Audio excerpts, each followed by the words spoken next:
Saudaraku yang dikasihi Tuhan Yesus Kristus, kembali pada program Resiran. Firman Tuhan akan dibacakan oleh anak Elis Sekolah Minggu GKJ Petoran. Matius 1 ayat 1. Inilah silsilah Yesus Kristus, anak Daud, anak Abraham. Saudaraku yang dikasihi Tuhan, silsilah Tuhan Yesus Kristus dicatat oleh Matius sebagai pembukaan kitab Injil. Dan tentu saja ini memiliki makna yang khusus. Paling tidak ada 3 hal yang berkaitan dengan silsilah tersebut.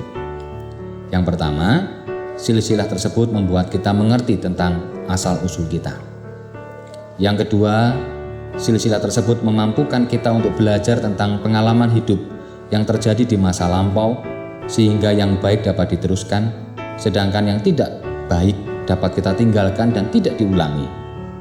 Yang ketiga, dengan silsilah kita dapat merasakan indahnya karya Tuhan Allah yang mengalir dalam kehidupan kita sebagai umat miliknya.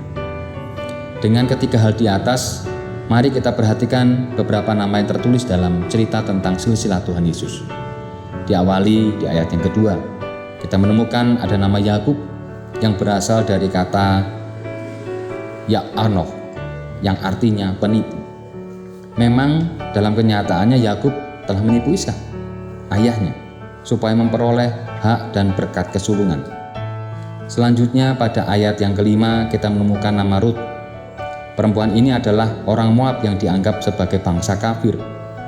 Lalu ada nama Salomo di ayat yang ke-6 yang tertulis sebagai putra Daud dan istri Uria. Mengapa tidak cukup ditulis Betseba?